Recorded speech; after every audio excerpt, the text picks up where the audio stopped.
Well, I have actually known him all my life, which is almost 64 years, as my cousin, my first cousin, his dad and my mom, brother and sister, known him all my life. But we kind of lost contact because, we were always at all the family reunions and always getting together until we became young adults. And then Joe and Ruth got married at 20 and they moved off to Mission Field. And Kenny and I got married at 20, at 19. The next month we turned 20. He's 4 days older than me. And we ended up moving down to Kentucky for Goodyear for about 24 years. So we've been gone. And move forward. My mom had come, my dad had died, and my mom had come to live with us, and she was with us for about 4 years. And then she was placed in hospice in the home. And I had a hospice nurse that she would come in several times a week and help care for my mom. And after mom passed, we'd become very close, and she invited me to Christ Community Chapel. And so that was in the fall of 2011. And Kenny and I went to Christ Community Church from 2011, and we were invited into her Bible study. And it was her and her husband in their home, which is sponsored by Christ Community Chapel. And so I was with them and the church since 2011. Moved forward, Christ Community Chapel hired Tom Randall in the fall of 2013.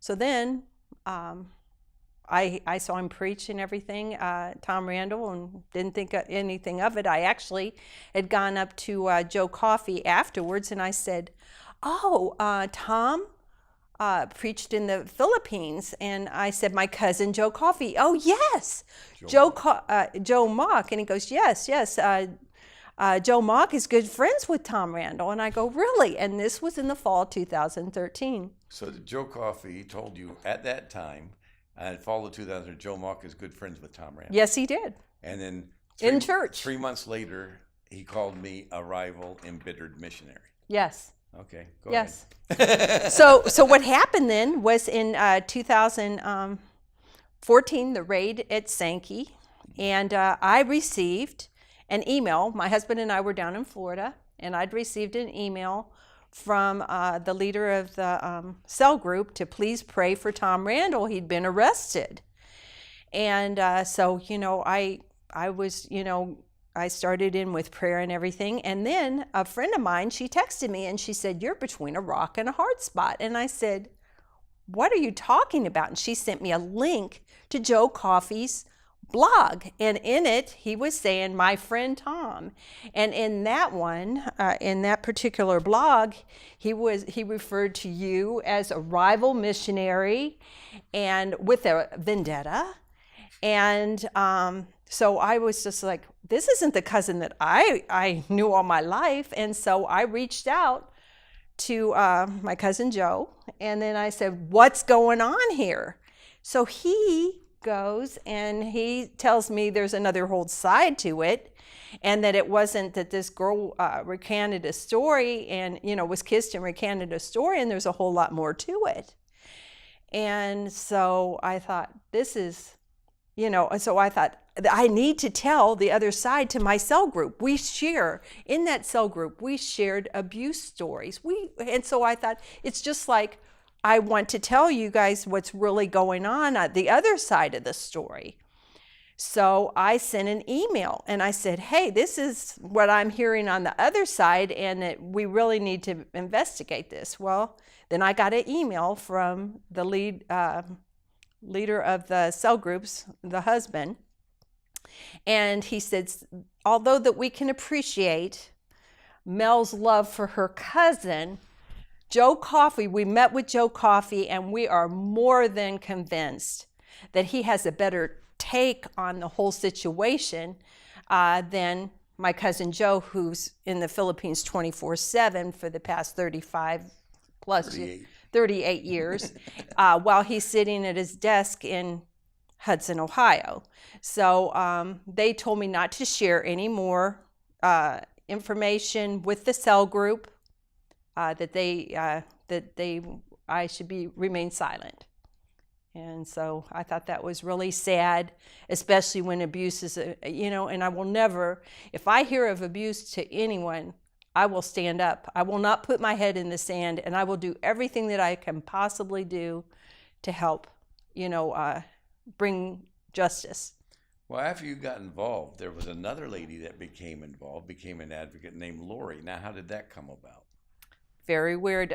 She actually had contacted you on Facebook. She had seen some postings and stuff. But you were not in contact with I her. never knew her. I never did not know. No, so was I the one that kind of got you together? Well, you just had mentioned that there was a girl that expressed interest in the whole Sankey matter and everything, and so you gave me her contact when she had initially reached out to you, and then I got a hold of her, and then it just took off from there. And she has been we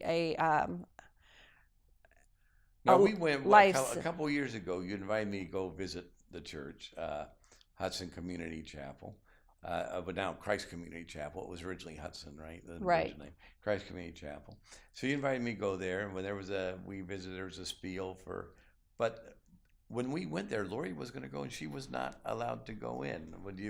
She had signed up it was called the Dessert for Joe Coffee, and it was in August of 2015. And actually, she had signed up to go, and then I had signed up, and you and I went.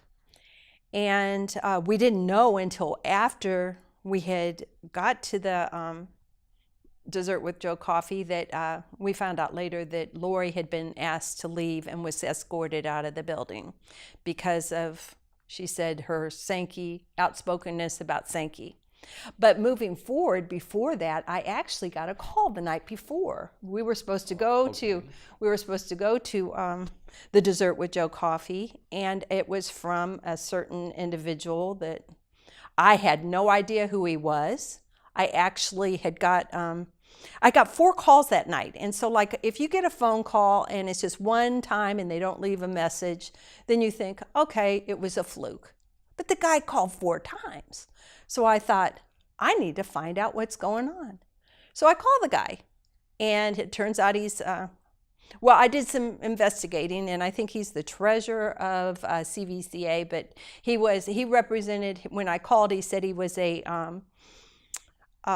some kind of a representative with Christ Community Chapel. I can't remember what his function was, but he asked me if I was going to mention about Sankey at that Dessert with Joe Coffee. And I said, well, I hadn't thought about it yet. I don't know if I will or not. And he says, well, I don't think you should not say anything about Sankey, and kind of like intimidating me not to say anything. And at that point, I said, that abuse happened there, and it's going to come out. It's going to come out. Sankey is going to, you're going to find out about it, and, you can't just be covering it up, is what I told him.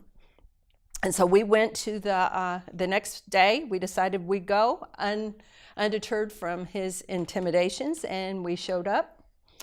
And I did go and greet Joe after the thing, and we had met before in the Philippines, so we obviously know each other, know who we are. But in my mind, I'm thinking, if there's any chance left of him wanting to deal with this openly and look at both sides, here I am. I'm here in your church, and I'm going to come up and shake hands with you, and you can take the upper road. And I've already asked for a meeting email, and you've refused. But at least here in your presence, can I say, can you say, Joe, let's sit down and talk?